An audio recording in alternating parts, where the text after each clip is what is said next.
My first question to you is, Mr. Game, it seems that labor disputes have become common, and indeed we know that. What are the procedures leading to a stop work action?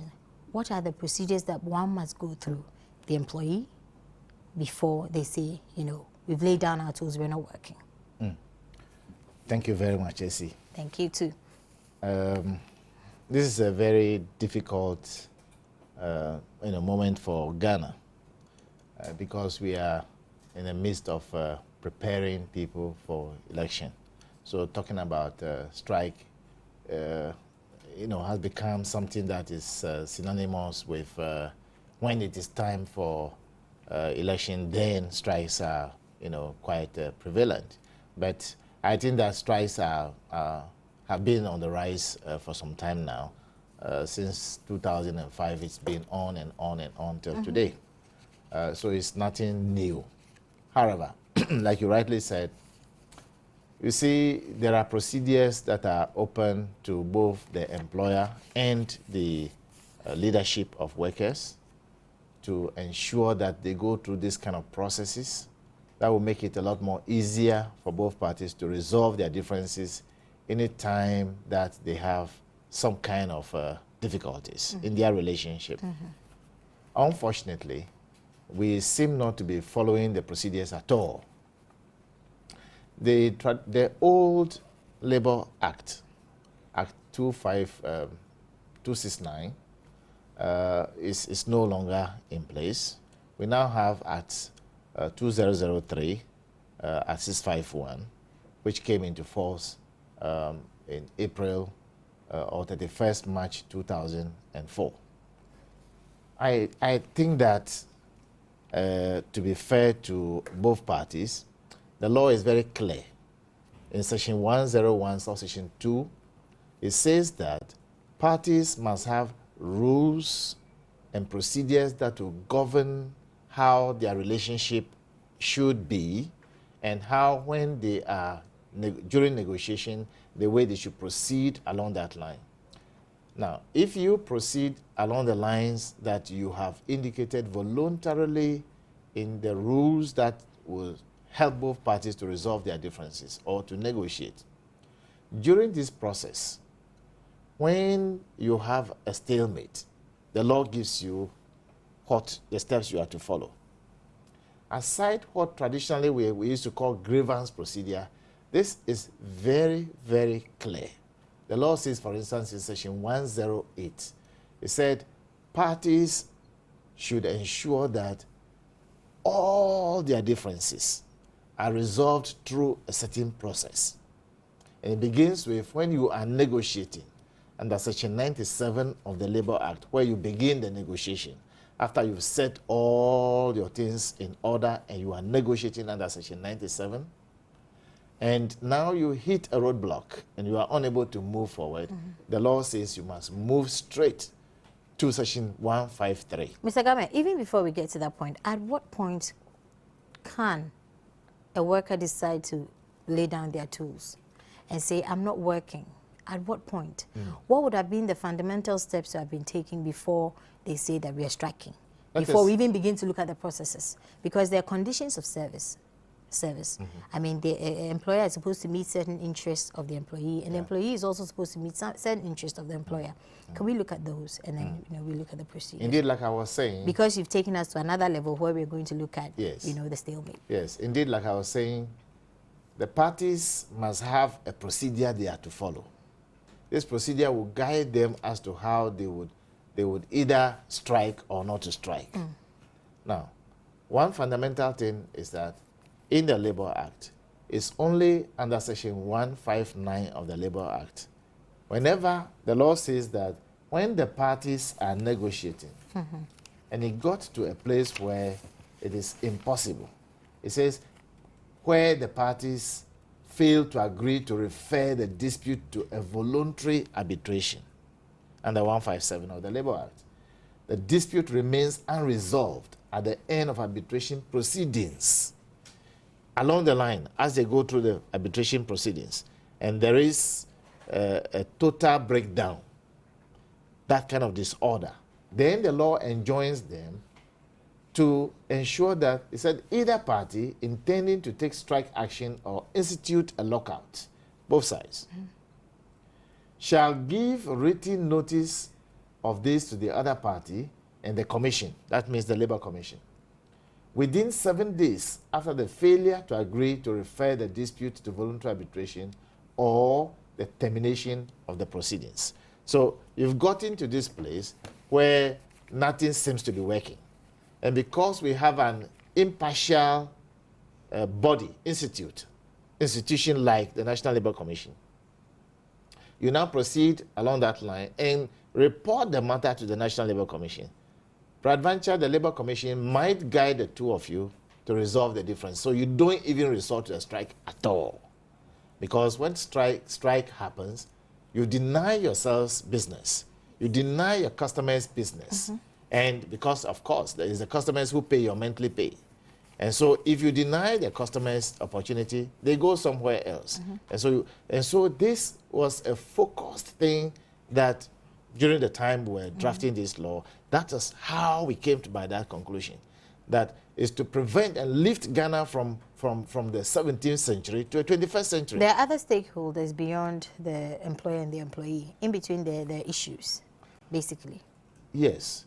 So that was your focus, you said? No, the focus is that when we were drafting the Labour Act, okay, we recognized that the traditional sense of managing labor management relationship, if we want to hook ourselves onto that, then Ghana will not lift itself from where we are now. So we have to bring Ghana from a 19th, 20th century to 21st century. So this Labour Act is not written with the intention of producing strikes, of producing unbearable disagreements, work stoppages, unproductive group of people. It's not produced to be that. It's a far-looking ahead type of law. So when I hear about strike, when I hear about agitations, I get surprised. But do we know that these are the processes? And when I say we, I mean, do employees know that these are the processes that they must go through? Indeed, before not they call only for strike? the employees. And the employers as well. The employer, the workers in totality.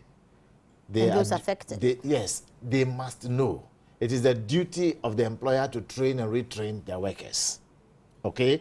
Unions have also been trying to train their workers. Some employers associations have been trying to. I organize a lot of training. People attend.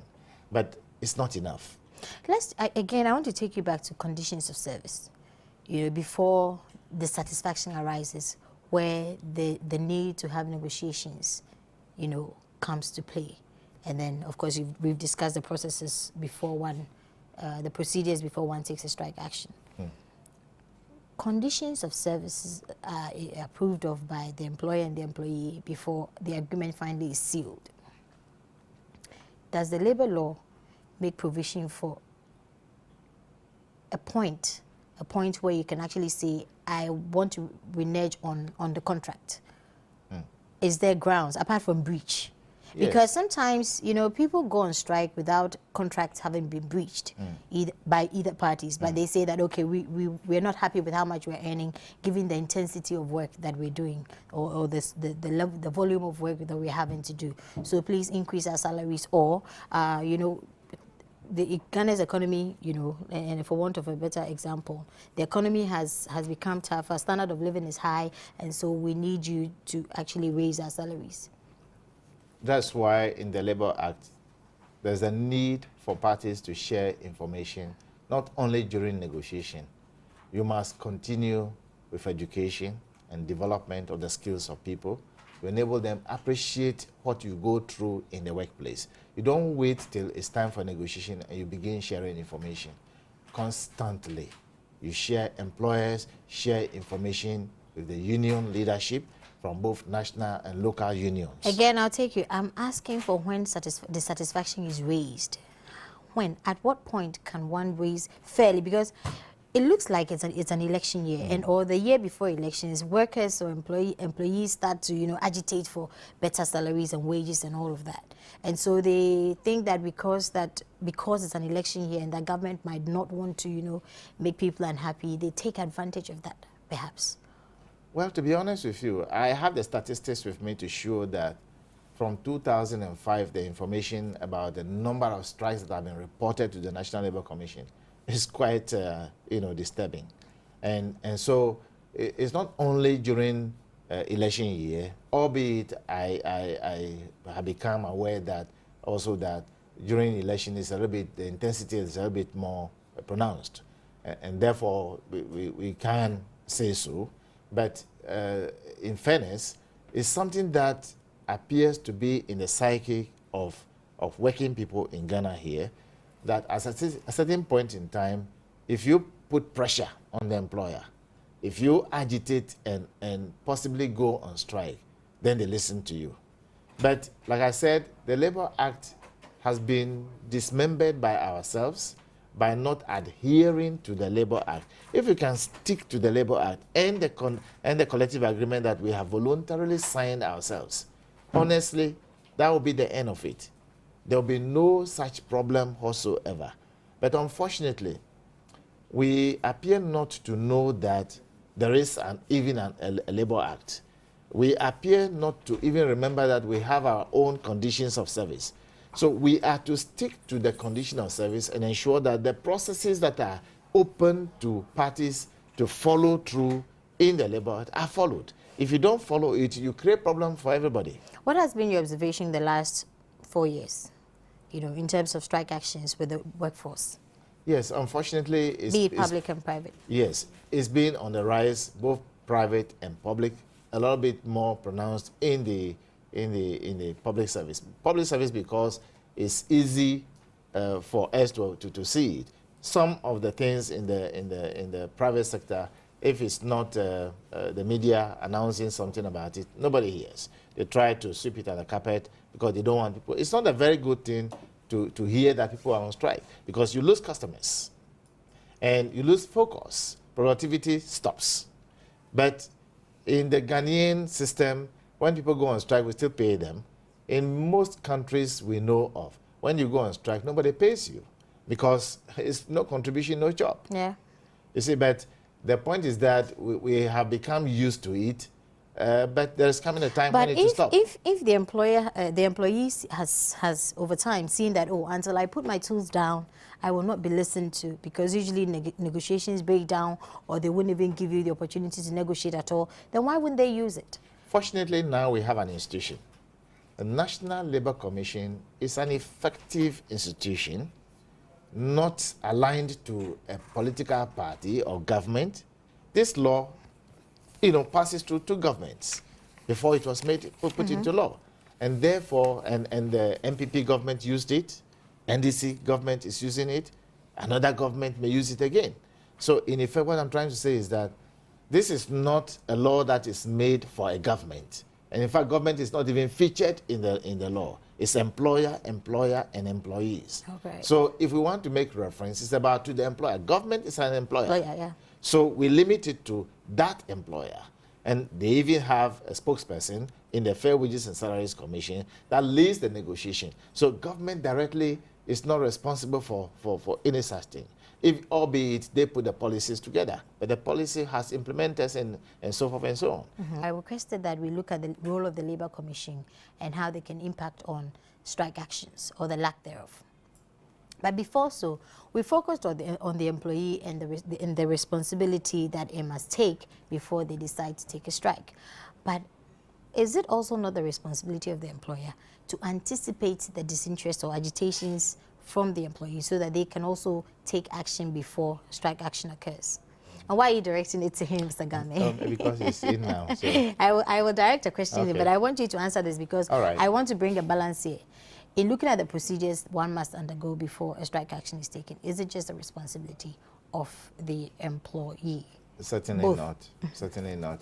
In the Labour Act, to start with, you will see in Section 8 that the rights for the employer has been properly established. Then the duty or the responsibilities of the employer properly established in Section 9. Equally, in Section 10 of the Labour Act, workers have their rights, and in Section 11, they have their responsibilities. If both parties are playing their role as directed by the law, and sometimes, they transpose it into the conditions of service, is much easier. And also you see it in the manual normally that is produced by the HR office, explaining in detail how these things should help both parties. So there are clear-cut rules that should govern the procedure for the kind of relationship they should have. It appears that for lack of knowledge and understanding and the skill that's required, people talk just anyhow they want to talk, and they get away with it. That's the point. You mean parties? Both parties. Right. Mr. Dr. Theophilus Edward Richardson, pardon me. You asked, as soon as you got in, you posed a question to Mr. Ostengame. You said, did you say that when you go on strike, you don't get paid? Give me an example. He said yes, and you said, give me an example. Now, what's your take on that one? You're obviously not in agreement with that statement. Yes, thanks very much for this opportunity. Thanks to my viewers. It depends on the category of workers. For marginal workers, they may suffer wage losses, should they embark on strike. But for very skilled workers, that is workers at a certain level, of the labor, structure. Can you give a specific example? For example, professionals. Professionals, yes. Medical doctors, lecturers, public servants, nurses, whatever, are not likely to suffer wage losses should they embark on strike because of the fact that they have special skills. Not only that, but it takes time to even, if you can sack them and recruit, other people to take their positions. But more so, I think these are guaranteed by their conditions of service. So in most countries, as I'm aware of, it's rare for such categories of workers, to embark on strike. Absolutely. Because of the institutional arrangement for resolving conflict. Indeed, strike action or industrial actions by workers, okay, is an issue in political economy, not in human resource. Thank you very much. I apologize in cutting, but I have Mr. George Smith-Graham on the line. We'll be talking to him, but after that, I want to ask you, whose responsibility is it to ensure that doctors, nurses, and the like do not go on strike, as they don't in other countries, and what are the measures that need to be put in place to avoid that? Okay. I have Mr. George Smith-Graham online. He's the Executive Director for Fair Wages and Salaries Commission. Good evening. Good evening. Welcome. Thank you very much. Obviously, we're talking about worker agitations, and you're right in the middle there. With disagreement with market premium, that has largely been the big deal with teachers and even the Pharmacy Council, who are also threatening a strike action at the end of the month. Why can't you agree on the market premium? And what's your difficulty? Okay, thank you very much. Let me first of all say that it is unfortunate that in spite of the fact that we all understand the issues at stake, especially when it comes to market premium. First of all, this phase of implementation where we are now currently, market premium was not supposed to be part of it. This first phase of implementation was just migrating everybody from the current and existing salary structures onto the new salary structure, like the single-spine salary structure. Now, what happened was that as we migrated the various institutions onto the salary structure, we realized that for some institutions, although in the past it was not recognized as a premium, they were given some form of premium in their current existing arrangements. And because of that, it was going to be difficult for us to migrate such institutions onto the single spine and say that we are going to consolidate all those benefits and other things that were given to them sometimes as a form of a premium. And so it was thought wise that why don't we have an interim arrangement to try to sort out these issues? The market premium, as we all know, is a premium that you are going to pay to attract a particular scale onto the market. You cannot do that when you don't carry out a market survey. And so you need a market survey to be able to determine the scarcity of a scale and all that.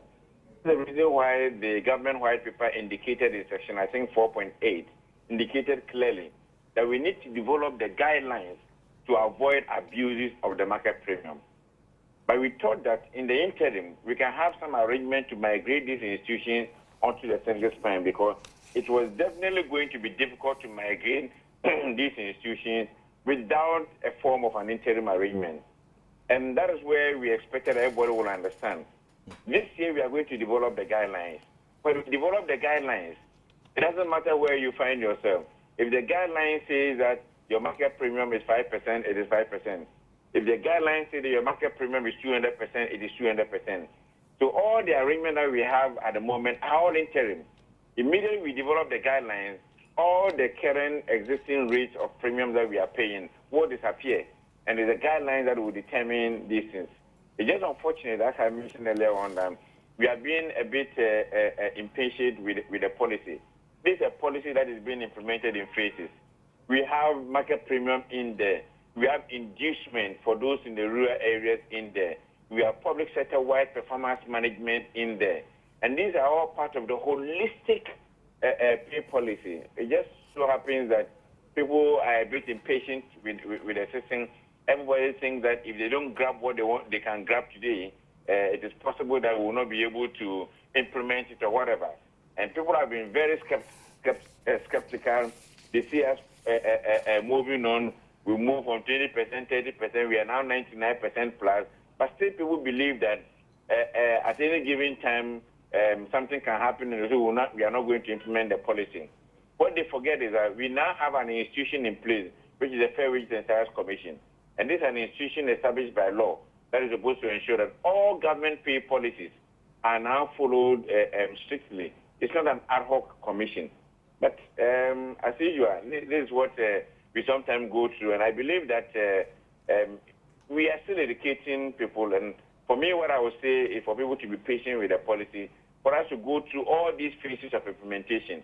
And I believe when that is done, we will all be happy to have a pay policy that is will be an envy of everybody.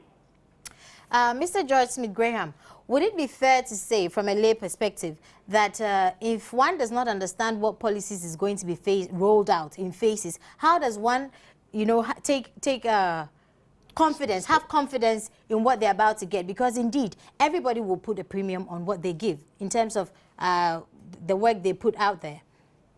Yes, the general public may not know, but the people we are dealing with, who are main stakeholders, know exactly all the phases we are going through.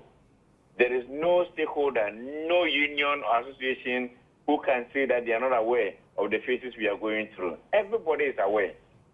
It's just that, as I'm saying, because it's a new pay policy, and sometimes in this country, people are a bit skeptical when a major policy of this nature is being implemented.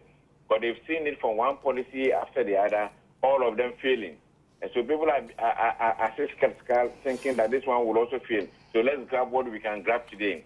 But the uniqueness of this one, as I said earlier on, is that there's an institution mandated by law that is supposed to be running these pay policies. So it is not like what happened in the past. So everybody is aware of the various phases of implementation that we are going through. They are all aware. Yes, that it is interesting that it is interesting that you say they are aware and yet they're not collaborating with you on this one. That makes it a bit difficult to understand how aware they are or how much appreciative they are of what you've put out to them. But when are you likely to complete the migration of all the public sector workers? As a matter of fact, we gave ourselves up to the end of this month of March to be able to complete all the other institutions. March is just around the corner. We are just around 99.4 thereabouts. We still have some institutions still to migrate, about 0.6% to migrate. And they will have to continue working with these institutions to migrate. Sometimes the issues drag. For instance, our expectation was that by February, March, we would have migrated the polytechnic lectures. But I'm sure you all know this month is not even possible. We may be able to complete almost every arrangement, but they will not be, it will not be possible for them to be paid this month. So these are some of the challenges. And when you come across a major challenge of this nature, like say the POTAG one, it puts it slows you down on all the others, because once you have this major challenge, what is left is that you need to make sure that you get answers to all these ones. Make sure you have stabilized the front of one labor union before you go and take on another labor union. So some of these agitations also slows the commissions down in the work that we are doing. And I believe that just as we've tried in the past to get to where we are now, we will continue forging ahead, and we'll get there. Well, would you not say that your inconsistencies, the inconsistencies of the Fair Wages and Salaries Commission has actually ignited the agitations? Because you promised that you would do this and you don't meet your deadlines. If, for instance, I promise unions that I'm going to finish, let's say, in March, all things being equal, and within that March, 1 month, I have to be battling with one union. And, you know, you are not sure what the other union, what the issues are going to be. And so until you stabilize one, you cannot move on to the others. And these have been the situation, the experiences that we've had all this while. Some of them, it's not as if we don't anticipate the challenges we are going to face. Some of them, I can assure you that we anticipate the challenges. We know that, look, when we get to this institution, these are the likely challenges that we are going to face. We'll work at it, but when we get there, the challenges will come all right. And all we need to do is to confront the challenge. So it is not a matter of inconsistency. I'm sure every single union will admit the difficulties that we have to go through with them before we complete their migration. And it takes it's a process. So the solution would have been somebody to say, oh, to play it safe, the commission should say that we'll complete the migration by the end of this year. But I think when you give yourself a certain time frame, it also helps you to work very hard to ensure that you achieve that. And I don't think that can be said to be an inconsistency per se. One major thing that people have forgotten about is that this is a commission that was established and was given this mandate, a major policy of this nature to implement. But nobody bothered to find out whether the commission itself, at the time it was established, even had the critical technical skills to be able to do this. But did the commission, by all means, have to roll out when it did? Did you have to roll out when you did? Could you not have taken the first 4 years of the and then? We had no choice at the time we did that. You recall that this policy was started by the previous government. On the 7th of December, 7th of January, before on the eve of the previous government going, they had already announced the implementation of the policy.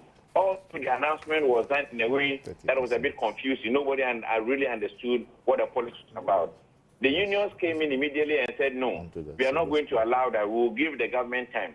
So they gave the government time and said, okay, implement this within, we are giving 1 year for you to settle to implement the policy. Can you go back to them again to tell them that, look, looking at the situation, looking at the cost, looking at this, looking at that, you will not be able to implement the policy. Thank you very much, Mr. George Smith Graham. The option, it would have been disastrous. Thank you very much for coming online to have this conversation with us. We appreciate it. Good night. Mr. George Smith Graham, Executive Director of the Fair Wages and Salaries Commission. Yes, you were shaking your head vehemently to some of the issues he raised, specifically with the deadlines. I saw that you weren't quite in agreement with what he put out. What dissatisfied you about what he put out there? Well, not vehemently, but I think, from the discussion so far, it is clear that the institution, or what is Fair Wages and Salaries Commission, was not adequately equipped in terms of staff and in terms of the information, did not have the staff requirement and the information to be able to implement the policy. Are you familiar with the commission and its work? Well, I'm wondering whether the Fair Wages and Salaries Commission is any different from the previously Price and Incomes Board. I'm indeed wondering, because we had before the implementation of the economic recovery program, or the economic restructuring program, which involved stabilization and structural adjustment. We had a price and income board. You know, that was the main institutional arrangement for negotiating between workers and employers, you know, to resolve conflicts about wages. Okay, and that was abrogated with the liberalization of the labor market. Okay, and therefore wage structure. Although we continue to have the minimum wage and the bargaining power, the right to bargaining power of unions. This single spine policy, whatever, you know, I think seemed to have been very much, do I say, it has been bungled, kind of, you know. What to me, my understanding of single spine policy is that it merely has to do with the entry point, you know, to the labor market of various categories of workers in terms of their earnings, not income, so that depending on your qualifications, your skills and experience, you earn so much, okay? And therefore, I can give you an example. And so the market premium comes to play at some point. What is the market premium, basically? What are we talking about? What's the market premium? Is it the market determined wage? That is, I mean, we have basic economic theory that enables us to determine, you know, the wage or earnings of workers. That an average... That marginal productivity of labor theory, okay? That is the basic theory on which we can determine what goes to each worker, depending on the worker's productivity. But at the same time, we have what we call the efficiency wage, whereby employers decide to pay the worker over and above the market-determined wage in order to induce workers, you know, who have certain qualifications, not only to join the organization, but as well to stay, okay? So, I don't know. It seems there is not proper understanding of the issues. And to say that people should be patient to roll this out over many years, I think creates more conflict than are necessary, okay? So, well, I think that is an entirely different issue we may look at. If you go to countries like the UK, okay, in the UK, what I'm conversant with is that if you have a first degree and you enter the labor market, you earn between, with a certain range, say from 11,000 to 18,000 per annum, depending on the industry, you know, in which you work. So if you enter the public service, maybe you may earn 15,000. If you are a social worker, because of certain risks or other factors associated with your work, you may earn, say, 13,000 or 50. So these other factors are industry determined. And I dare say that I think that the termination of work policy, and he has admitted that we didn't have the staff. I mean, the single spine issue is an issue in economics, not in human resource, okay, the personnel matters. Because I don't know how you can determine the risks that is associated or that are associated with the work of a lecturer. You know, in contradistinction with the risk associated with the work of a policeman or a teacher or a nurse. Do you want to tell me that if I stand before the students, 100, 200 students, and lecture them, it does not go with any risks? A student, you know, enraged or confused by my whatever, can confront me. In the UK, we have instances of pupils attacking teachers with all kinds of instruments. So teaching carries its risk. The job of a policeman has its own inherent risk. These risks are factored or they are taken care of by their training. And as a result of the training that they go through, we are able to determine what skills, you know, are embodied in the performance of their jobs, what knowledge have been accumulated, and it is these that determine how much the individual should earn when it enters the job market. So that at what point can an employee say that I'm kicking back, I'm not working anymore because I'm dissatisfied? An employee? Yes. Oh, every individual has a right to exit from his job, provided he does not breach the terms of the contract. Not quitting. Sorry? I am not working, you know, I'm going on strike, stoppage. Oh, well. When can that be determined? I'm asking this on the premise of what you're saying.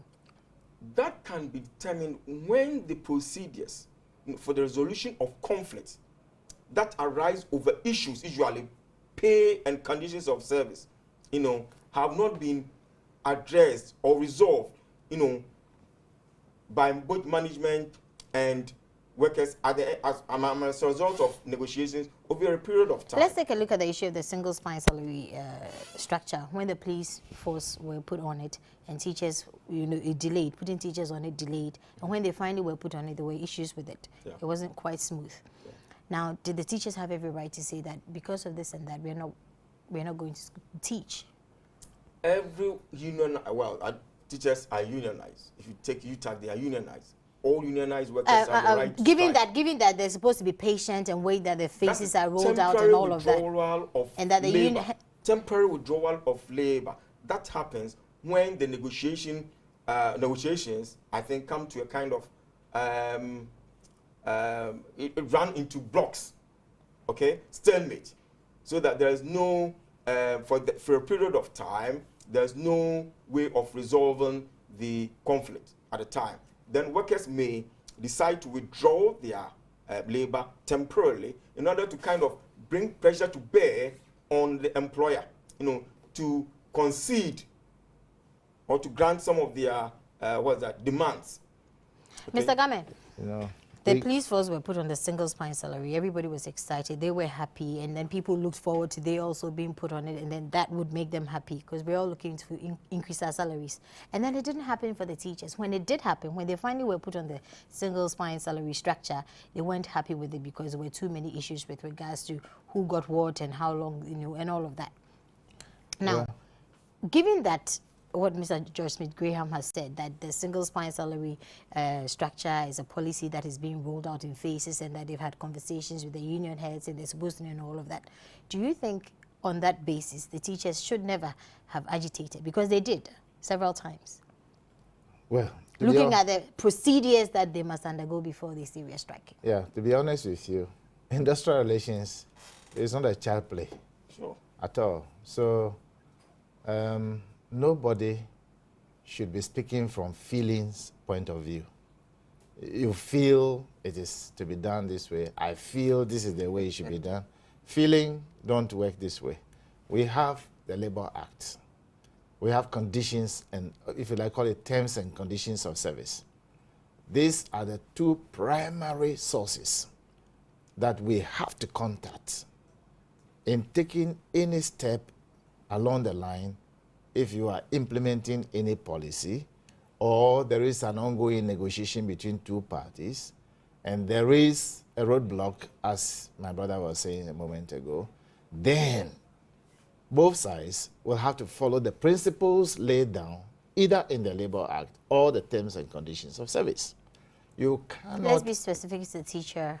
All of them, every worker in this country, except those who are in expectation of the single spine salary. I just want us to now in on that one. Mm-hmm. Let's take a look at the teachers' anticipation of being put on the single spine salary. Everybody. And how, when it didn't happen, agitations occurred, and what should have been done to have prevented that. Again, the Labor Act is a principal document. Everybody, regardless of white collar or blue collar, everybody, we are all workers according to the Labor Act. Now, for that reason, there is a procedure that must be laid out under Section 1012 of the Labor Act and 1034 of the Labor Act. You must put down the procedures that will govern the process of the negotiation. And again, in the Labor Act, Section 127, 3, and 4, it prevents anybody and everybody, for that matter, during the course of negotiation, to embark upon any form of action. Okay. You cannot even threaten anybody, according to the Labor Act. Let's continue with our conversation. We're looking at the teacher action on the Fair Wages and Salaries Commission in terms of agitation. The honest point of view here is this. The leadership of the workers, if you want to call them union, the leadership, and the Fair Wages and Salaries Commission, at all material time as they were going on with the negotiation, they all knew where they were going to go. They all knew that there are processes they were going to embark upon. When they finished with the police to start with, and they were coming on to the other public sector workers, they have a meeting. There are groups that they meet led by the TUC leadership, they all meet and discuss these issues. So they knew the single spine salary structure was going to be rolled out in phases. They knew that this is how much we're going to get at what point. We're not going to give you the market premium at this point until so and so. It was clearly spelled out according to procedures that must be taken. The Council for Scientific and Industrial Research, CSIR, have not yet been put on the single spine. I'm a consultant to them. And I can tell you that they will be patient because we have met them on a number of occasions. They said they were going to move the university lecturers onto it before they come to them. We met in my office a few days ago. We all agreed as to how we go about it. They cannot go on strike. Then I will not be their consultant. I cannot lead them into that kind of situation. There are procedures we must follow. And given that the teachers knew and all of that, what role did the Labour Commission play? Did you ever come in and if fair wages, no, not Labour Commission. If fair wages have a problem, they have to report, or if the workers have a problem, they have to report the matter to the National Labour Commission, for the Labour Commission to assist them in getting the mediators or arbitrators to assist and guide them in the conversation to be able to resolve the matter. But they never brought the matter to you until they said they were taking the strike action. If those who we are responsible for, they will never go on strike. Those we are responsible for, they will never go on strike. As a consultant? Yes, of course, because I cannot lead you. I'm talking about the Labour Commission and how the Labour Commission. Yes. The Labour Commission's role is not to just jump into something. You must report the matter to them. Yes, I've understood to enable them. Yes, like to enable them. Yes. Did the teachers come to you? If you are talking about, I'm not part of the. I say you as the Labour Commission. No, I'm not part of the Labour Commission. So you're not aware that they went to the Labour Commission? I do know that eventually they went to the Labour Commission, and the Labour Commission assisted them, and that's how come they've managed so far to get to where they've gotten to. But at a certain point in time, people get overboard, and they feel that they must put pressure, they must do what is, and they get out of line.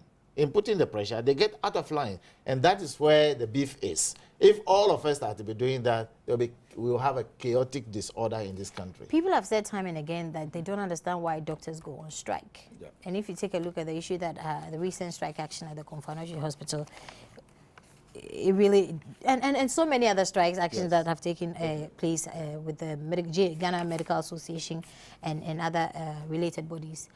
How are we... Should a country, as a country, should we sit down for doctors to go on strike? And is there anything that says that doctors cannot go on strike? A law? Is there a law in place? I mean, your question is a very profound question. It's a profound one. And it has to do with the kind of country or nation we all desire, we all want. So we can, pose this question with respect to many other issues. Do we want a country in which our medical doctors strike every now and then? Do we want a country in which we suffer power outages every day or each other day? Do we want a country in which all our children of school-going age should be in school till they are 18 years and can enter the job market? Do we want a country in which all our citizens can have access to free medical care at the point of need? No, maybe not from birth to the grave, but yes. No, so it depends on the kind of country. Medical doctors are human beings. They are workers. They have specialized skills, and, well, if we use the basic, laws of economics, demand and supply, I think for any period of time, they are short in supply. Their supply is limited. Okay. So what it means is that we must have a proper hiring policy, not only for medical doctors. In this case, we are talking about, but for all categories of workers. Yeah, but that's been a big issue for us as a country. It's been a big issue. I think that... And many others, but that's really been a big issue. I think that workers have the right... I see, you're pointing to the document, workers, the labor law. Well, workers, according to their Hippocratic oath,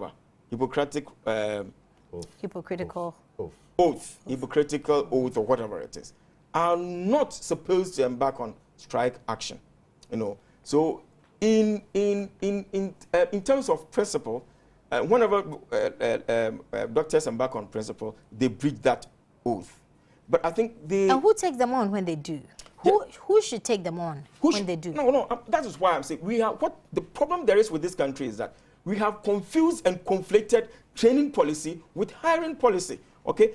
And we have not been able to get around this because those who are in charge of these issues do not have, I dare say, do not understand the issues properly, right? And unless you are able to understand and appreciate a problem, you cannot diagnose it well, and therefore you cannot have the proper solutions to the problem. It's been said that there's a clause that does not allow doctors to go on strike. Yeah, my brother is speaking. Maybe I don't want to be part of today's Ghana politics. I'm a mediator, so I want to get myself out from that, this.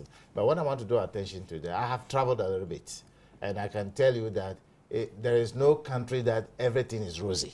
That's number one. But when you come back to this business of labor management relationship, we must focus on what the law says.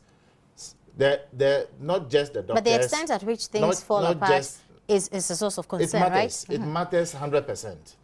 But according to the Labor Act, doctors and many other people who are in essential services are not supposed to go on strike at all, not just because of their Hippocratic oath. But I think that was a recent arrangement that they were categorized as essential services. It's not a recent decision. I happen to be the chairman of the committee which drafted the Labor Act, so I know what I'm talking about. That is as far back as? No, this law began from 2003. Yeah. Okay? So until 2003, they were not regarded as essential services. And it's not about them alone. Yes. Many others. Yes. And I'm trying to say that the Labor Act set the rules. Doctors, and many others, because they are essential services, room has been made available for them so that in the unlikely event that they are engaged in a conversation with their employer and they have a problem, it can be resolved within 72 hours. They simply do not have the tolerance enough to tolerate one another. It's not about doctors alone. Both parties. I have very good friends there. All I'm trying to draw that. Who takes them on then? They themselves are saying that, look, they are not attending to us. Then you go to the Labour Commission. And let me tell you that the Labour Commission is an impartial body.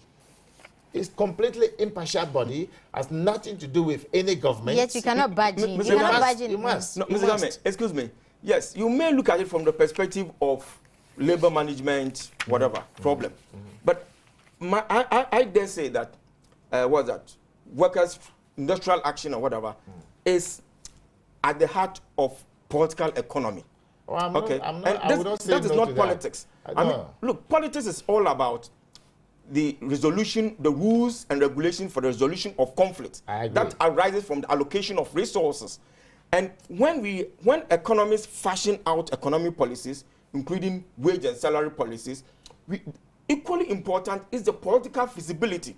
In other words, whether the nation or the government has the political resources to implement the policy, and what kind of negotiations, what kind of tactics and strategies we employ to implement the policy. So politics is, I'm not talking of partisan, factional, fractional, politics which is going on, but I'm talking of the political economic issues. Okay. Thank you very much. Viewers have sent in text messages, and we want to share it. I'm sure they may have a question or two. Lazarus Chita says that's the only language understood by authorities. Isaac Harvey says NDC will surely withstand the heat. Prof all the way. Abdullah Muhammad Awal says, AC, it looks like strike is the only language political heads seem to understand. And Frank says, why do parliamentarians increase their salaries when, with Hindra, some treatment must be given to others? I'm sorry about that. It's not clear. Hiatepe Christian Yang says, AC, I believe that every strike action has a political connection, which is always plotted against the government in power.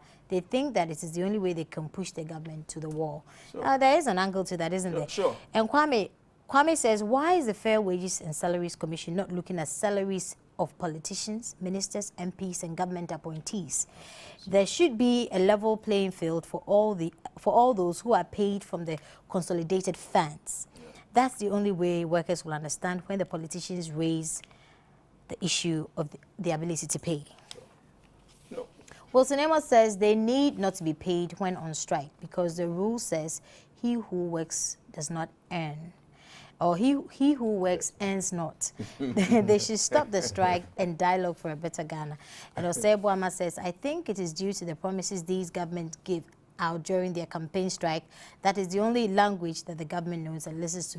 It's the only way to solve the problems. That's a perception. That's a common perception out there. I mean, strike actions are not new.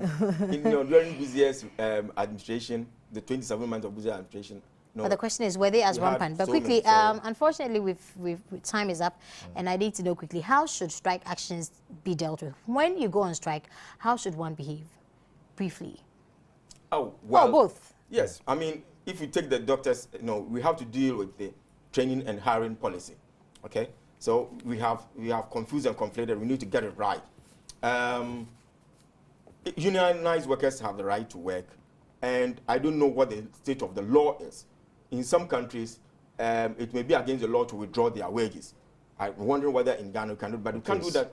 If that is the case, I think it would be morally wrong for government to do that. What we have to do, I think for this case, we have bungled with the single spine salary. It has been bungled with. They could have taken some time to study it and make all the arrangements before they start rolling out, because it's inequitable, that you pay some section of workers and then it takes 2-3 years to pay some others. How do you pay the back pay and all that? So there's a whole gamut of issues that needed to be addressed. They could have taken their time to do that. Even if the previous government announced it, they could have increased the salaries across board and then taken their time to study the issues, brought out a package and then implemented it. As for how strike actions can be dealt with, I think it's more of a political issue. Thank you very much. Doctors take Hippocratic oath, and therefore they should not go on strike, yet they do. How should they behave once they do? First of all, governments will have nothing under our Labour Act to do with resolving conflicts, because government itself is an employer. They all must go to the impartial, body. That is the Labour Commission, and that is where all matters are resolved. Even the Labour Commission itself is not a mediator. We have an impartial body in Ghana today. The institutions are there, the private people are there, the public ones are there. You go to them, they help you to resolve your matter. Aside that, the important thing is all working people in this country should recognize that we have a Labour Act. We are no more in 17th century. Whether it is by some arrangement in the past, the way we treated governments and the way we are treating government. What are you saying the employer should do? The employer should not engage in firefighting. All they have to do is to put their policies in place, get the right people employed, train the people, and when you have a problem, don't try to model it in your own backyard. Go to the National Labour Commission, report the matter properly, prepare yourselves, go for mediation, go for arbitration, and resolve your matters. Thank you very much. That is what the law says. Thank you very much. Thank you so very much, gentlemen.